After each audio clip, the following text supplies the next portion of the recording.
అరే మామ, మన కూలి కూడా విలువిస్తలేరా? ఎట్లా అని చేయాలి? పైసలు సంపాదించి మనం ఒక స్థాయి నుండి మొత్తం ఊరిని మొత్తం చెయ్యాలరా. అవునరా మా ఏదో ఒక బిజినెస్ చేద్దాం. చేద్దాం మా బిల్డింగ్ కడదాం, సరే ఒక కార్ తీసుకుందాం, తిరుగుదాం రా మా. చేద్దాం రా.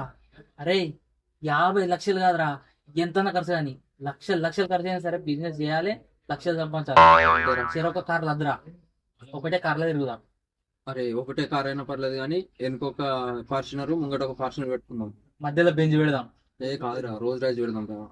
నువ్వు ఏదంటే అదేరా. ఫస్ట్ సాయి చెప్పు. నా రోల్ లేవు. అన్నా 2 చాయ్ తీసుకురా. చాయ్ తర్వాత ఫస్ట్ పాత పైన కట్టు. అవునే, ఊరికి చేయడం దెంకపోతుందమ్మా. ఇప్పుడు బిజినెస్ చేస్తున్నాం మేము, త్వరలో కాబోయే కోటీశ్వరులం. నీ గుడిసె వీకేసి 5 స్టార్ హోటల్ చేపిస్తాం నీకు.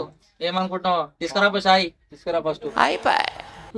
ఇవరు ఇలా మొగలకు ఛాయలకు పైసలు ఉన్నాయి కానీ వీళ్ళు కోటీశ్వర్లు అవుతారట. ఓ నాకు 5 స్టార్ వేపిస్తారట నాకు గుడిసె వీకేసి. ఎప్పుడు వేపిస్తారో మరి, మీరు ఎప్పుడు కోటీశ్వర్లు అవుతారు? ఛాయలకు పైసలు ఉన్నాయి కానీ వీళ్ళు ఏతులు కొడుతారు. ఆగురి కదా ఆగురి.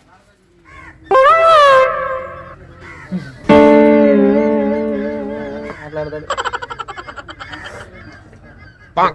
కమ్మంతా షాయి కావాలి అయితే